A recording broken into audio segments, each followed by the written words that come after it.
Do we wait until Minister Keynes comes? This is a message from the government of Bermuda. Bermuda, the emergency powers regulations are in effect, and we need your cooperation. During Phase 1, a daily curfew is in place between the hours of 10 p.m. and 6 a.m. During this time, it's illegal for you to be in a home that is not yours or traveling around on the roads unless you are exempt. Also during this time, the Bermuda Police Service and the Royal Bermuda Regiment will have community advisory points set up around the island to ensure that residents are adhering to the curfew hours. The penalty for violating the regulations is a $10,000 fine or 6 months imprisonment. To report a breach, call the police on 211. This is a message from the government of Bermuda.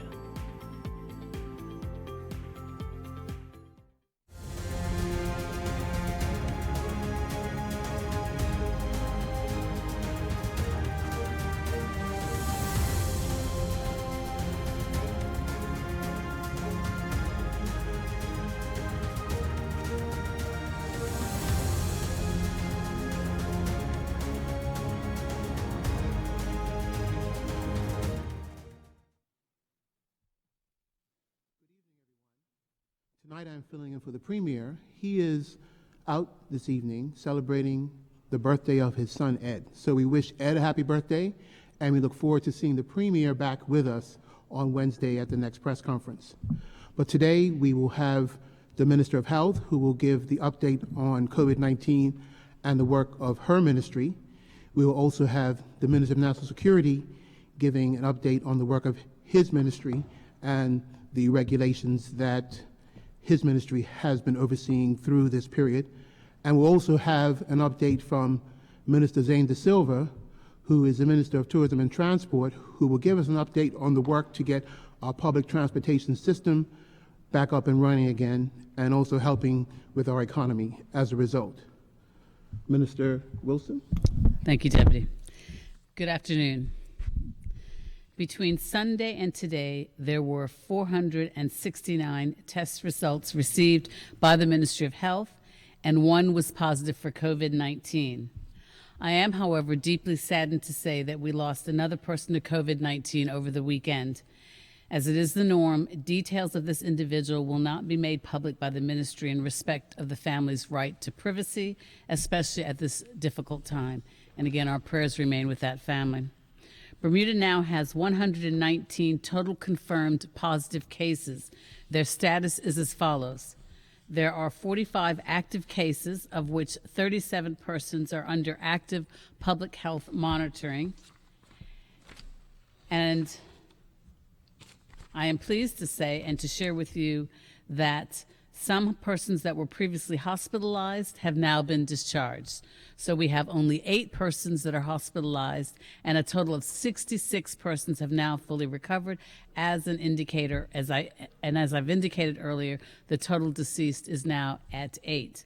The average age of all of our confirmed positive cases is 60, and the age range of all of our positive cases is from 18 years to 101 years. The age of persons hospitalized ranges between 68 and 89 years, and the average age of those persons hospitalized is at 77. On Saturday, we completed testing of all of our 21 Bermuda's care homes. Although the results of 1 care home are still being processed, as that was completed on Saturday, to date we have the results of 333 care home residents and 436 staff members from a total of 20 different care facilities. All of the tested of those individuals, 44 have come back positive. I now want to share with you the results of the Bermuda Omnibus Pulse Survey, which was commissioned by the Department of Health on the topic of COVID-19. This survey consisted of telephone interviews with 400 Bermuda residents conducted between April 22nd and April 29th during the shelter-in-place terms. The survey asked questions on various topics, including COVID-19 news and information sources, self-quarantine and reducing stress, impact of the shelter-in-place on behavior, programs and services, and routine health care services. On the topic of self-quarantine, only a minor of residents interviewed were required to self-quarantine, for example, if they traveled abroad, and the vast majority, 81%, of those who did self-quarantine indicated that they had suitable space to do so. Virtually all residents were aware of ways to reduce feelings of stress and anxiety, with by far the most common stress relief being the tactic that was engaged was exercising, either walking or running. Meanwhile, 2 out of 10 residents mentioned spending time with or talking to family and friends as a method to relieving stress and anxiety. And this was far more likely to have been mentioned by our younger residents that were part of the poll. A variety of behaviors were evaluated to determine what, if any, impact the shelter-of-place order had on residents' behavior. Some expressed positive changes and others expressed negative changes. Of note, 3 out of 10 indicated that they now exercise more frequently than before the shelter-in-place order, while the same number indicated exercising less frequently, and this perhaps relates to the fact that we have gym closures. I was pleased to learn that a greater proportion now indicate that their eating habits have improved and that they are better, and that's 32% of those polled, as opposed to eating habits having worsened, and that represents 19% of those polled.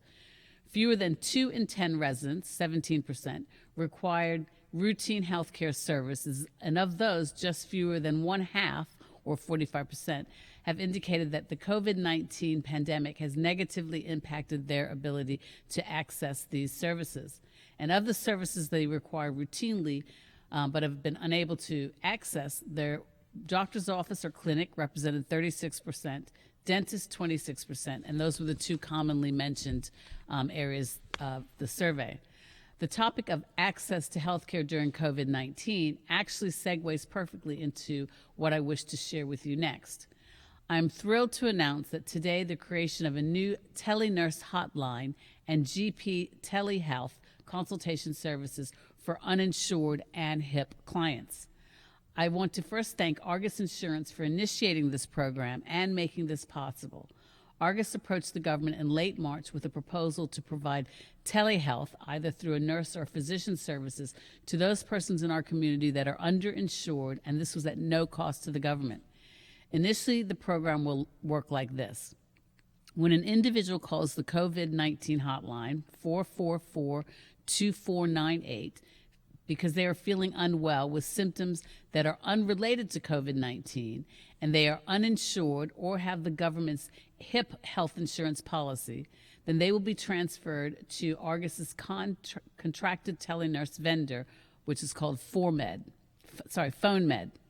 The telenurse will provide advice, and if the individual needs a consult with a GP, the calls will then be transferred to Argus to set up a telehealth consultation with a GP in Bermuda.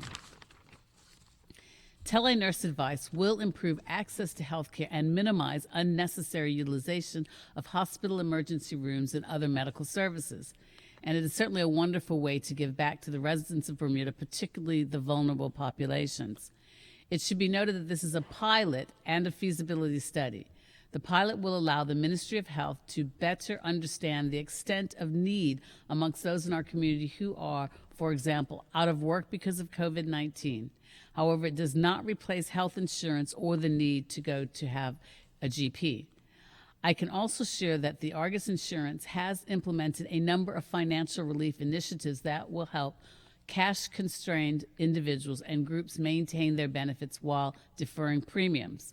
Argus is offering its clients options to defer this year's premium updates while maintaining benefits to ease hardship on individuals and businesses where necessary. So in closing, I would certainly like to thank companies such as Argus who are doing what they can to ease the financial burden on those who need it most during this pandemic. Thank you, Deputy. Thank you. Thank you, Minister of Health. I would like to now extend our condolences to the unfortunate most recent death related to COVID-19 to the family and friends of that person. I would also like to continually, as we have expressed condolences to everyone who has lost a loved one as a result of COVID-19. And certainly, we should keep in our thoughts all those who continue to fight this disease here in Bermuda and wish them recovery.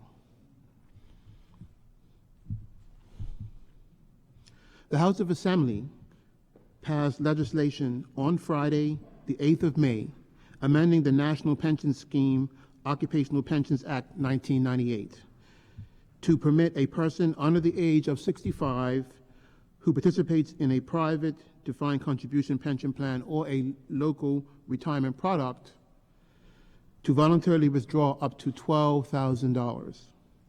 The Senate will meet this Wednesday to debate the legislation, and if approved by the Senate, that legislation will then be assigned and signed by the governor. Following this, the Minister of Finance will then bring the legislation into operation with the publishing of a notice in the official gazette. Once the legislation has been brought into operation, a member or former member of a pension plan or local retirement product under the age of 65 will be able to apply to their administration for a refund of up to $12,000. This will require them to complete an application along with providing the appropriate supporting documentation. If the application is approved, their plan administrator will have up to 20 working days to make the payment to the applicant as requested.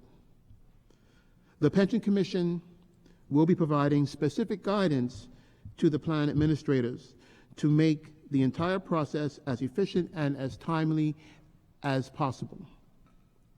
Also during Friday's virtual session, the Premier confirmed changes to the Emergency Powers COVID-19 Continuing Precautions Amendments Regulations 2020, and these were as follows.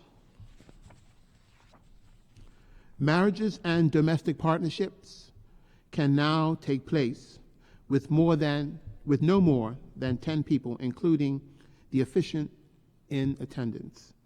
Clarity was given around scuba diving. It is prohibited during phase 1.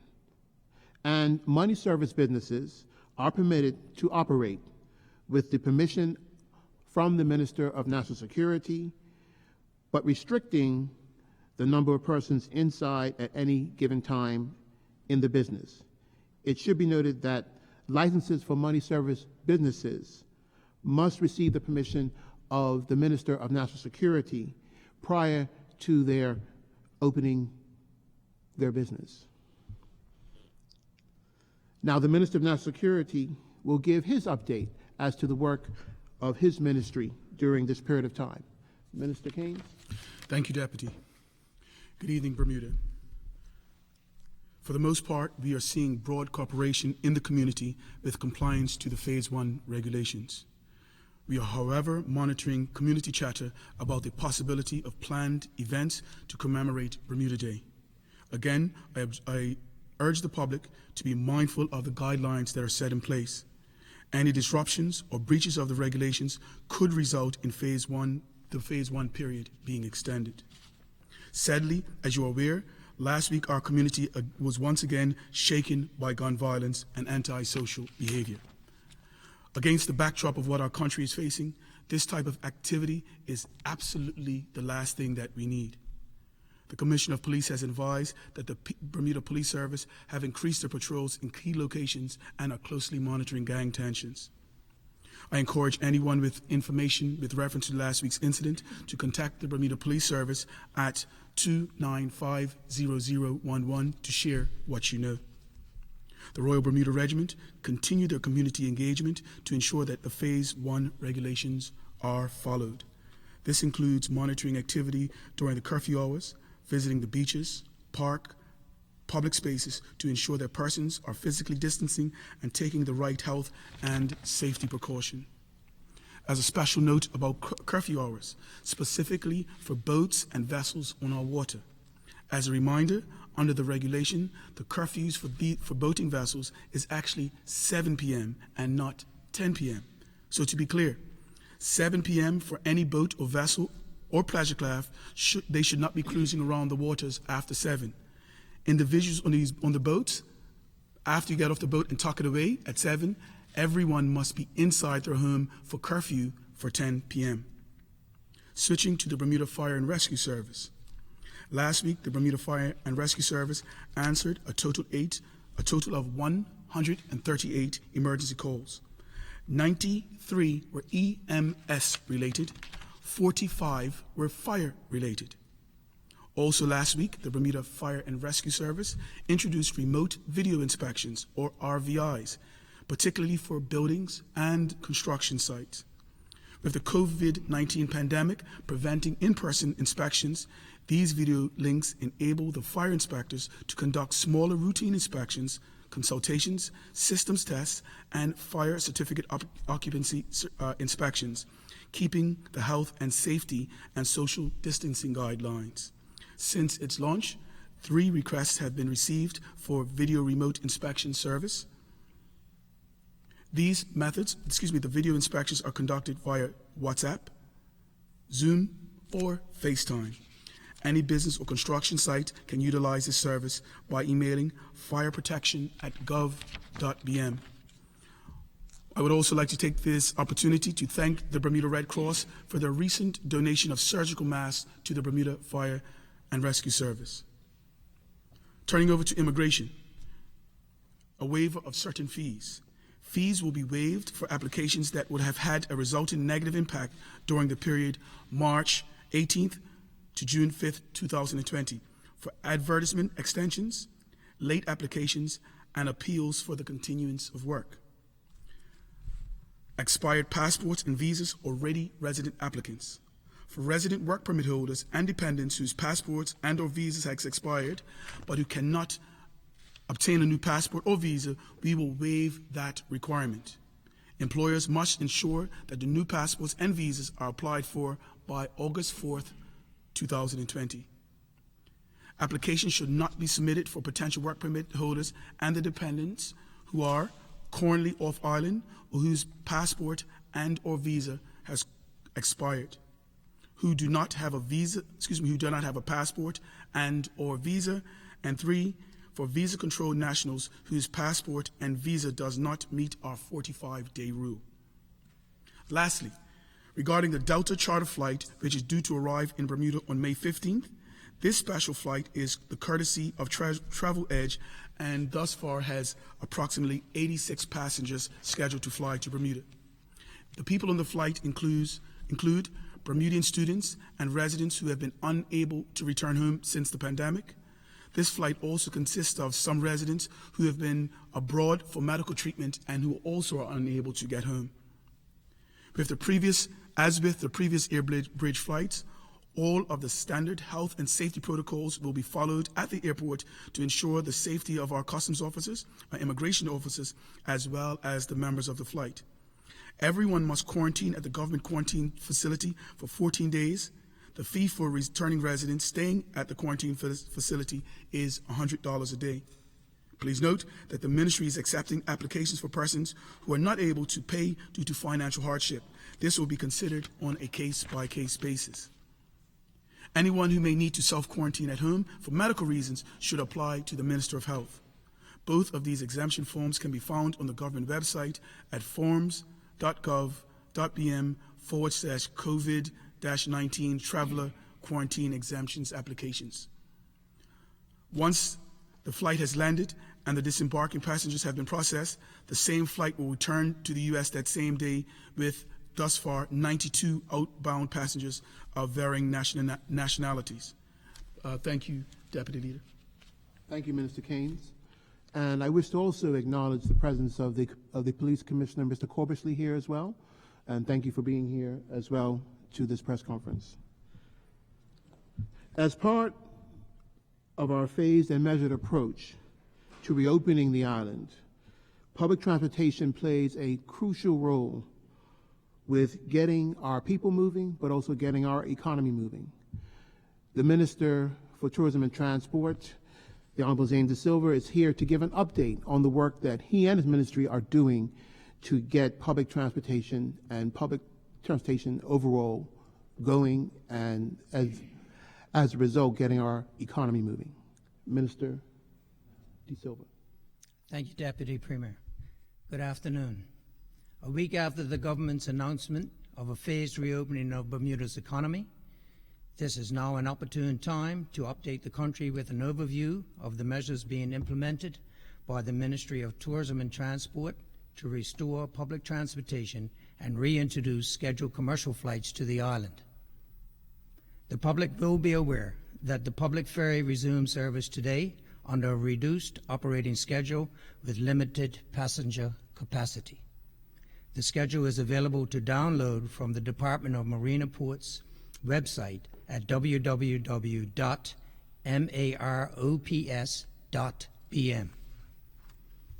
The Department of Public Transportation, or DPT, continue to operate the KEMH bus service while preparing to implement additional measures for resuming the public bus service. The DPT is working to reintroduce the public bus service in the following phases. Phase 1, Sunday public bus service operating 7 days per week. Phase 2, a full summer schedule. Before service can resume, there are critical items that are being resolved, and these include the following: installation of driver protection screens, deep cleaning of buses, obtaining agreement from the BIU and BPSU for the proposed scheduling arrangements, and from the Office of Safety and Health Committee for the proposed recommendations, installation of hand sanitizers on all buses, and managing crowd control and queuing at the central terminals. We expect these issues to be resolved in the very near future, and the public will be informed when the bus service is scheduled to resume. In the interim, all members of the public are welcome and encouraged to use the public ferry service. Now, on the topic of reintroducing flights to Bermuda. As an island isolated in the Atlantic Ocean, air service is Bermuda's lifeline to the rest of the world, and it is critical to many areas of our economy and ultimately has a major impact on our economic well-being. Air service to Bermuda is always a matter that has to be managed with the utmost consideration, but this is of overriding importance at this present time when considering the potentially menacing role that international travel can play in the spread of COVID-19 virus. In the face of the COVID-19 pandemic, the Ministry of Tourism and Transport is taking the lead role in reviewing and coordinating policy and the implementation of necessary controls in respect of air travel and its potential impact on the island. Last year, the Ministry of Tourism and Transport supported a collaborative effort between the Bermuda Tourism Authority and the Bermuda Airport Authority to produce a strategy aiming at improving airlift to the island. Together, these bodies commissioned an experienced aviation consultant called Avion Pacific, or APAC as they are more commonly known. In the first quarter of this year, APAC were due to introduce its recently completed strategy to increase and improve airlift to the island. This strategy sought to grow Bermuda's airlift capacity, that is, to increase the number of airline seats available for purchase both to and from Bermuda. Increasing airlift capacity is an important stepping stone towards growing Bermuda's tourist economy. Of course, the COVID-19 pandemic has forced everyone to hit pause on the implementation of the APAC airlift strategy. But this does not mean that the process of building the strategy has not greatly assisted in other ways over the past 8 weeks. Being able to leverage APAC's broad range of relationships within the industry and being cognizant of the recently completed strategy document, as well as partnerships with the Bermuda Tourism Authority, the Bermuda Airport Authority, the Skyport of Bermuda, has been in constant contact with its airline partners. I am pleased today to inform the public that all the airlines serving our country before COVID-19 say they are ready to return to Bermuda once the crisis passes. However, and perhaps not unexpectedly, the mix of gateway cities, the time of year, and the frequency of flights may not be what we have become used to in years past, at least not initially. We should anticipate a gradual resumption of air services. We should certainly not expect to return to normal immediately. In updating the public on the current situation in regard to air travel, I would add important words of caution that by its very nature, this is a constantly changing situation that may improve or may indeed worsen by the time we reach phase 4 of reopening, the new normal phase. When the time is right for regular scheduled commercial flights to resume at LF International Airport, and non-residents are once again permitted to pass through our borders, we anticipate service to and from the following airports to recommence. And they are New York's John F. Kennedy International Airport, Boston's Logan International Airport, Atlanta's Hartsfield International Airport, Toronto's Pearson's International Airport, and London's Heathrow Airport. The British Airways service from London's Heathrow Airport will be a new service for Bermuda and will replace the previous British Airways service from Gatwick after British Airways consolidated its operations at Heathrow, at least on a temporary basis.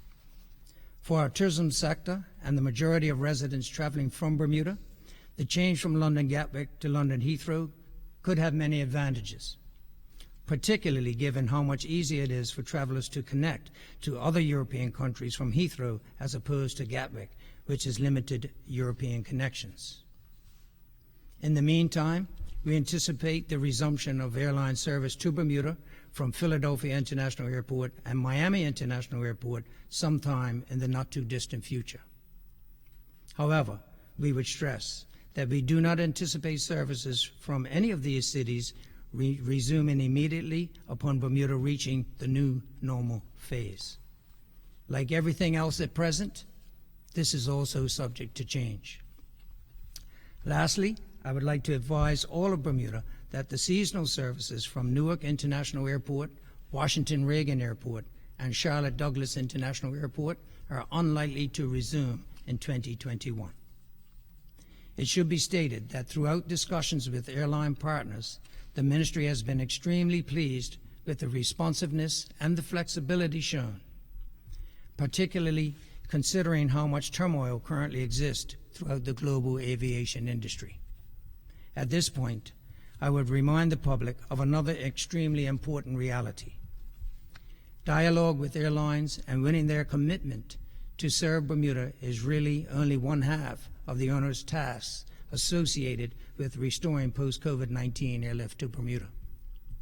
I can also reassure the people of Bermuda that the Ministry of Tourism and Transport is working very closely with the Ministry of Health to prioritize a long list of public health requirements that must be implemented to keep our community safe at this time of the new normal as it approaches. There still remains much work to be done in a multitude of areas as we progress towards phase 4 and the new normal. Our primary focus is to ensure that as an island, we get to this point safely and responsibly. Thank you. Thank you, Minister De Silva. And finally, I'd like to extend a word of thanks to, one, all of my colleagues that are here today, but also to the ministries and departments behind them that ensure that the work that they're doing is done well, and they're all doing a great job.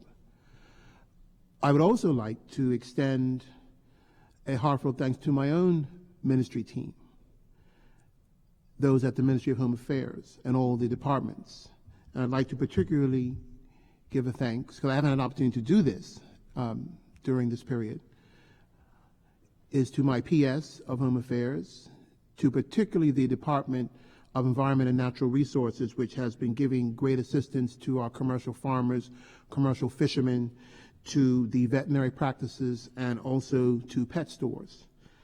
And I would also like to give a thanks to one particular department in my ministry, the Department of Consumer Affairs, which is fielding a lot of questions from people around issues around like consumer protection through this period. But as I said, there are many ministries and departments, including this one of telecommunications, or like I should say communications, that has been doing a great job through this period. So I extend this thanks to that team as well, who's been here every press conference, helping to make sure that we get the message out to the public. And I also like to thank everyone in the island who has been working to protect our community from COVID-19, and particularly those who have been helping us to enforce the emergency regulations, which have been in place for a number of weeks now, and who are sacrificing a lot of their time and energy right now to get our economy back going in this phase one. But I'd like to also mention as well, the goal is to get to the next phase. It's not just to stay where we are. And that will depend on a number of things. That will depend on the number of new cases that we get. It will depend on the number of hospital admissions. It will depend on the number of ICU admissions. It will depend on compliance by the public regarding physical distancing. Obviously, people in public, we've asked them to wear masks. And also the amount of hospital PPE that we have that will ensure the protection of everybody who's working to take care of people through this period. And health and the use of the Health IQ app as well will help our community to manage the situation. This will all be obviously led by the Ministry of Health and how we get to that next phase, and the advice that the public health professionals provide us in the government, and that will guide those decisions that we make. And of course, at the end of the day, if we all follow the rules, we will get to the next phase. So it's very important that we remember it's by our cooperation and following the rules that are carefully laid out that Bermuda will get from one phase to the next, and we will be a healthier country as a result, and safer country as a result. And with that, I conclude and would happily receive any questions from you who are here today. Good evening, Deputy Premier. Glad to have you here tonight. Good evening.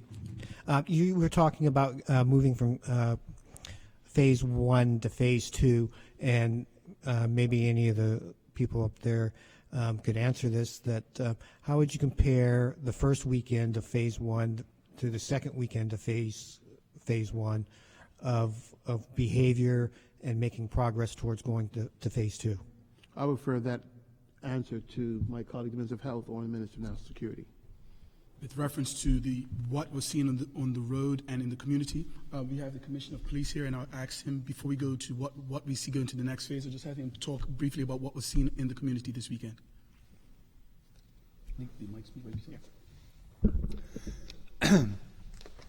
Yeah, I mean, probably the key difference is people just getting used to the changes in the regulations. Before, we were seeing quite a number of nighttime curfew breaches, and we were seeing arrests. Thankfully, that's gone down. In regards to the daytime, we had some challenges on the water. Indeed, we had 3 parties arrested over the weekend that came from separate households, but in the majority, we've actually seen really good support from our marine community. We're out and about every day. We've moved from the community advisory points to fixed points, and actually are in public spaces.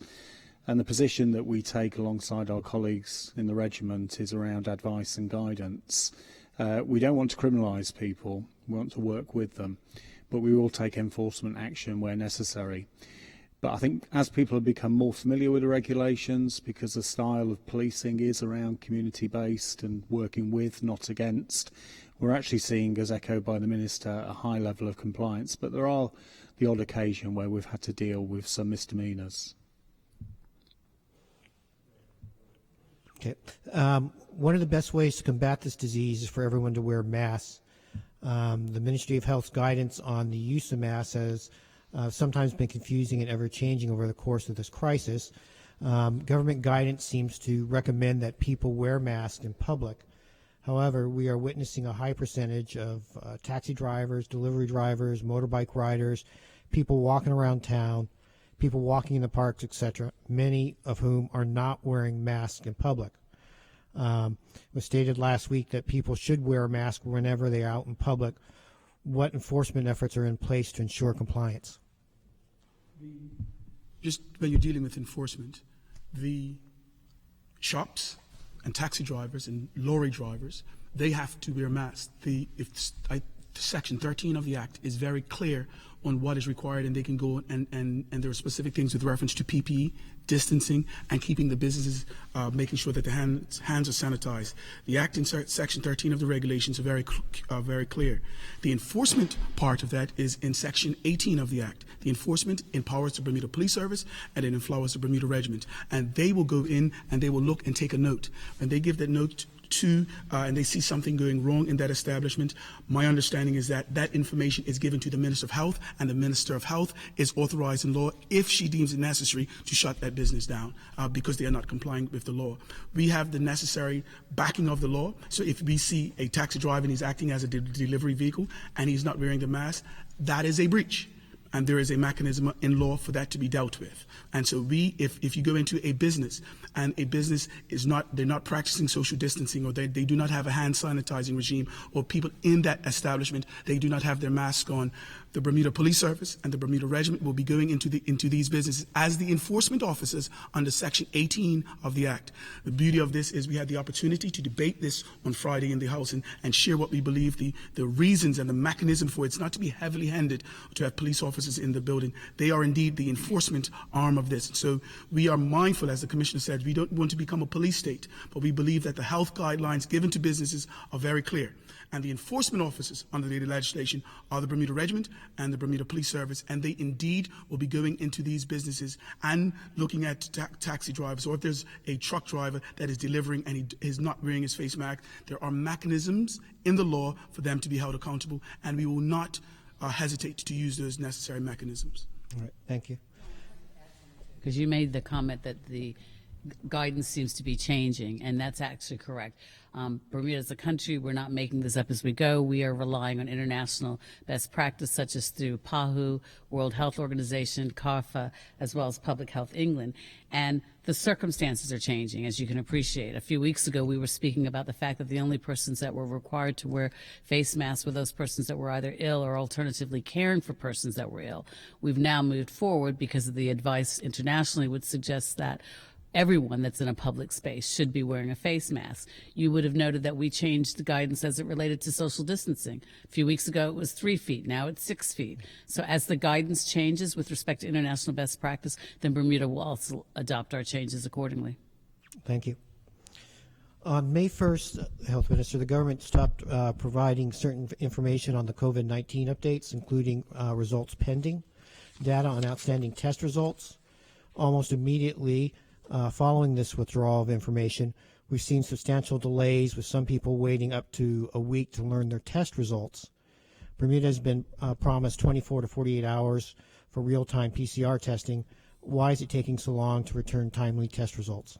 That's a very good question, Don. You would have recalled probably, I guess, about 3 or 4 weeks ago, we were on average probably about 30 tests a day, depending on how many referrals were made directly from the physicians. With the opening of Southside, we have obviously advanced our capabilities. There were over 400 tests that were done, completed this weekend. So we do recognize that there's a lot more tests, and the volume has increased drastically over the last couple of weeks. And we are working on an electronic mechanism so that when a person books their test, their results will be provided to the person that's booking it electronically, as well as their physician. So that process is undergoing as we speak. All right, thank you. As a follow-up, it is important to get the results of the PCR test returned quickly, so that the persons who are without symptoms can isolate quickly if they're carrying the disease. Is it not important? Absolutely, absolutely correct. And all positive cases, that information is provided to the epidemiology and surveillance team as soon as they're known, so that public health action can be commenced immediately. Thank you. The Ministry of Health has repeatedly attacked some members of the media, saying that it asks intrusive questions, yet the ministry has been less than forthright about its own efforts to protect the residents of rest homes. Is it true that the virus has now been confirmed in 5 different rest homes, and that the virus has killed 3 persons from the rest homes? If so, how is it that the virus has been allowed to invade a further 3 rest homes and result in 43% of the total mortality figures from COVID-19? So those 8 questions, I'm not sure if I'm going to get them in order, but first of all, I think it's incorrect to say that I attacked the members of the media with respect to comments that I've made previously. I think it's important for you as professionals to ensure that we are professionally reporting information as well as not requesting information that could lead to the identity of individuals. So to say that I attacked it is a misrepresentation. I'm just simply imploring you as professionals, members of the media, to not ask questions that are probing to such an extent that would serve to identify the individuals that we're speaking about. However, as it relates to I'm not sure what was 5, 6, 7, and 8 question. I'm sorry. I got that was the first 3, but Well, you can repeat the last 4 questions. With the recent death today, I think the actual figure yes, of about the the rest death homes. is, Yes. is down from 43% to 37.5% Right. now. Well, as we've spoken about before, unfortunately, because we have an aging demographic as well as a high incidence of chronic diseases, we recognize that the most vulnerable persons in our community that will likely succumb to COVID-19 are those persons in that demographic. It is incorrect to suggest that we've not been forthwith with respect to the information concerning the rest homes. When I gave a press statement on the 8th, I did indicate that there had been 3 other cases with respect to positive cases involving the rest homes. There are 5 in total, as you would note.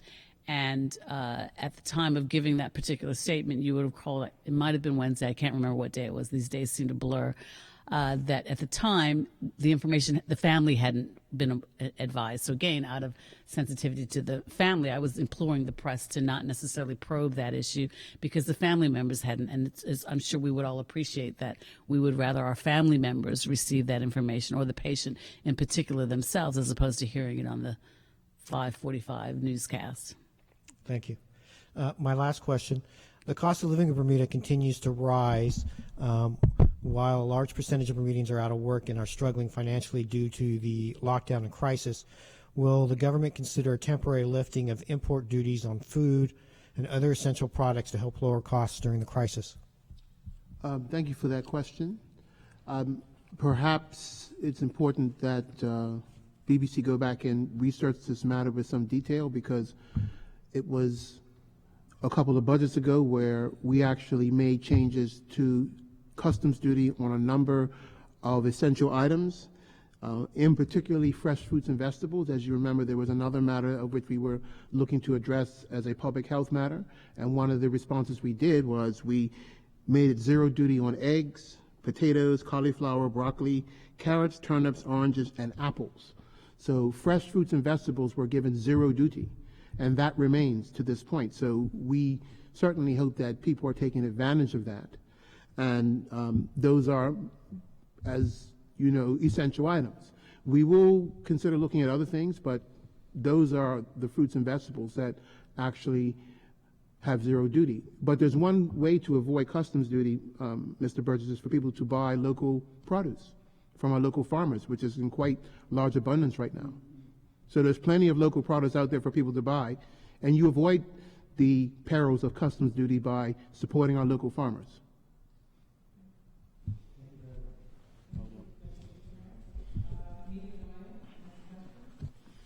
Good evening, everyone. Maya Palacio here from Media Maya. The question I have first is for the Commissioner. Can you please give the island a statement or update on Cheval Dylan Burgess? Yeah, we did a press conference today, and we continue to work closely with Cheval's family. We are extremely concerned to her well-being, her current whereabouts. It's her birthday tomorrow. One can only imagine how her family feel at this difficult time. We appeal for any information, anything at all from the public, to be presented to the BPS or Crime Stoppers. We hope that we are going to find her well, but given the length of time that she's been missing, obviously we're extremely concerned that either she's been held against her will or something else has happened to her. but we continue to search, and I'm extremely grateful to the local community that have come out in abundance to support us alongside the regiment, and we've covered probably around about 90% of land areas in Bermuda, but we continue to search and we continue to appeal for information. Thank you very much. My next question is again for you, Commissioner. Today you actually mentioned in your Twitter that there have been a number of burglaries on the island since. Can you give me a figure as to how many burglaries have occurred since May 2nd?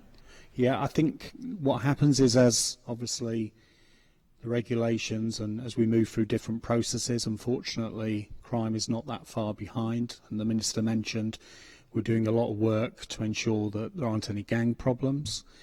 We have seen, only in very small number, some burglaries. These have come about through insecurity. People have been able to enjoy some positive weather, and no doubt they want to get some fresh air. So my message today was to encourage them to secure their premises. We've also seen some credit card fraud, again, as new businesses have come back open. So we're asking our business colleagues just to be sure and check things, and we've spoken to the Chamber of Commerce in that regard as well. Thank you. Is there a possible number that you could give me of how many burglars have occurred since May 2nd? Off the top of my head, no, but I'm happy to come offline, but it's certainly only single figures. Okay, thank you very much. My next question for Minister Keynes is, for persons who are coming home from the Atlanta flight and who can go into the government quarantine, and how people can apply if they have a health issue to stay home, if persons live alone at home by themselves, can they be exempt and can go home to quarantine? I don't want to speak about the exemption process in isolation, so let's just walk through it, yes? A flight is coming back home. The main objective is that people are coming home that we're protecting our biosphere. So the purpose of putting people in a government quarantine facility is for us to look at 14 days. They're tested, they're in, to make sure that we're safe. People can quarantine at home if there is a medical issue. That person has to apply to the Minister of Health, and only the Minister of Health can allow someone to self-quarantine at home. They have to speak with the Minister of Health, and she will make the decision for them to indeed self-quarantine at home. There's another way. If a person they're abroad and they're a student or they can't afford it, they can write again for an exemption under financial hardship. And so the whole purpose of this is, in the main, to have people to quarantine at the government quarantine facility. If there is an exception, a rare exception where a person has a medical condition, the Minister of Health makes that decision, and then they can go from there. Thank you very much. Yes, ma'am. And my final question is actually for you, Minister De Silva. I got a question from the public. I'm going to bring it up. And they're asking, this is a quote from them: "Most people in the tourism industry have concluded that there won't be a season this year. What assistance, if any, would the government be able to offer to the taxi drivers, minibus drivers, and other services providers whose sole income is reliant on tourism? What is the government going to do, if anything, to help get them to April 2021? That's a pretty good question. I think if I could answer that question, I could be in another business. But as you know, the government have introduced a benefit and have been paying a benefit to the tune of $7 to $10 million a week for the past several weeks, which may or may not include some taxi drivers and minibus drivers. What are we going to do going forward as far as tourism goes? We are working around the clock to try to figure out our way forward and how we get out of this virus and how we come out of it and what we do. It's so many moving parts, but we have a huge group of people that are working collaboratively to get to that point. With regard to assisting them, that's what we're doing right now.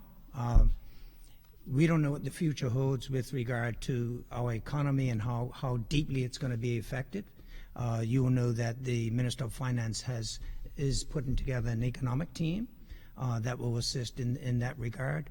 But when it comes to actual financial benefit to anyone in the country, the finance minister and his team, as well as us in cabinet, that's a constant. It's a constant for us, and we're very aware of the effects that this is having on the economy and our people. So whether it's taxi drivers, hotel employees, whether it's retailers, everyone is included in that sphere. And we're doing our very best to do what we can to try and help in every way we can. Thank you. I do actually have just one more. It is addressed to Minister Fogo, but she isn't here. But the question, if anyone could possibly answer it, is how many persons have indicated to government that they no longer need the unemployment benefit because they're back working? You're right. That will be a question that will be for you to have the specificity that you need. That should be properly directed to Minister Fogo. I will endeavor to get that number and get that to you. Thank you very much.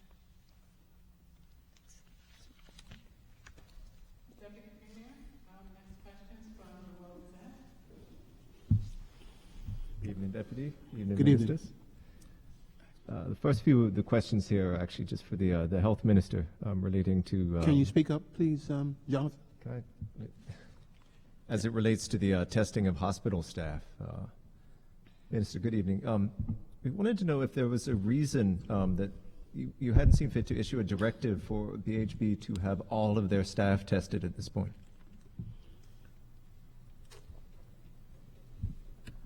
Yes, the hospital, I meet with the hospital regularly. In fact, every week we meet, including the chairman of the hospital board, and we discuss a number of things. I am satisfied that the protocols that the hospital has established with respect to their testing regime are satisfactory. It is certainly something that's discussed, and I am also satisfied that if the circumstances warrant a review of that particular protocol, that the hospital will do just that, and then they'll inform me accordingly. Thanks, Minister. Also, since we have had requirements for all non-BHB rest homes to be tested in their entirety, should the same policy apply to the BHB long-term care units that have elderly populations? That's a very good question, Jonathan. And again, the protocols that have been established by the hospital with respect to testing of their residents of their patients as well as their staff are circumstances that we discussed. You'll note that from the 1st of April, all persons that were admitted into hospital were tested for COVID-19, and there are considerations right now as to whether or not to extend that testing regime for the persons in the long-term care portion of the hospital. Thank you.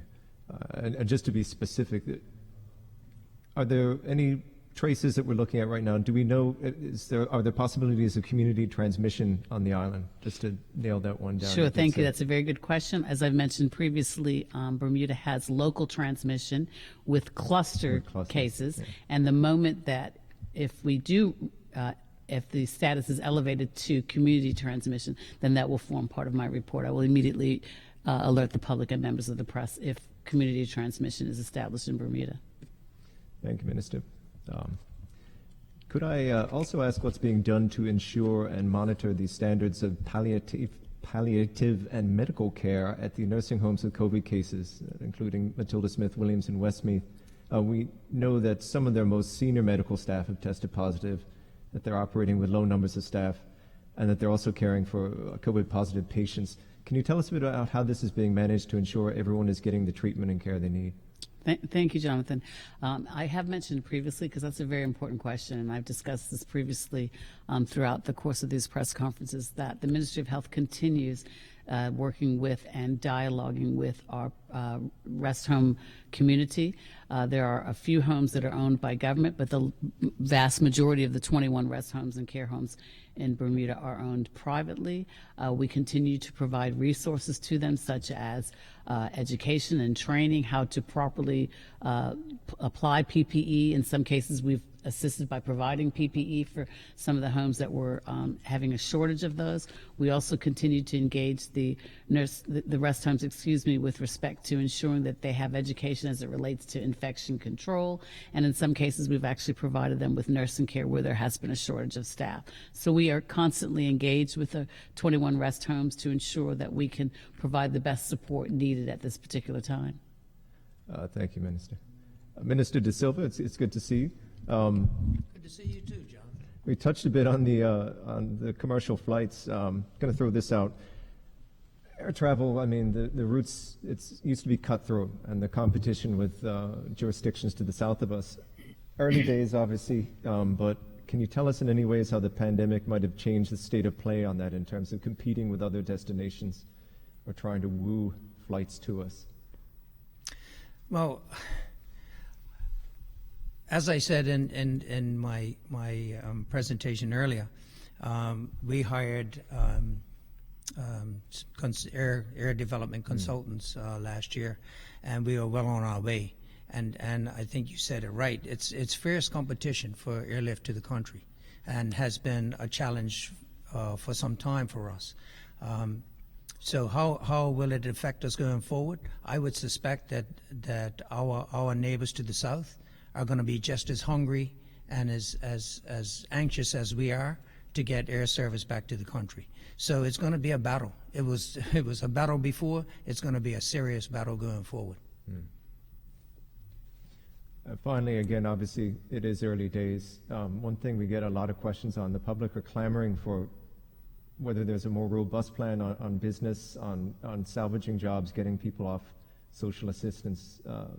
Minister Oban, you might be able to address this, but really just anything that might be in train at the moment in terms of support for businesses.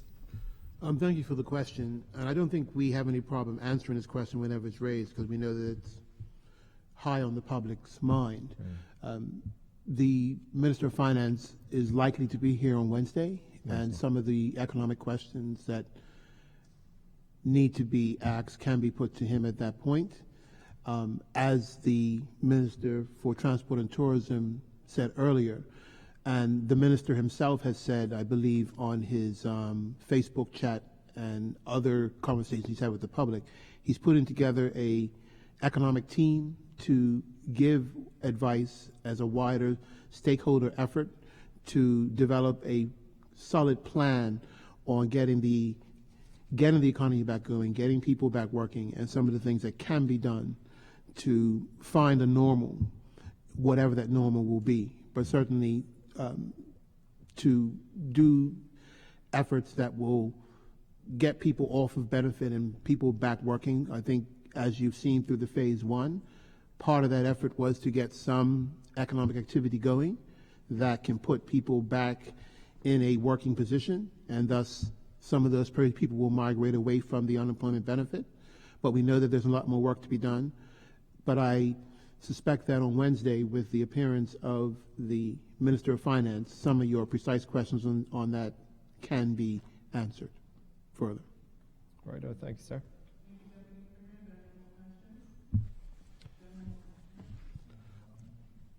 I did have one last question that had been sent in, if I could. Again, go ahead, Jonathan. This is all up in the air.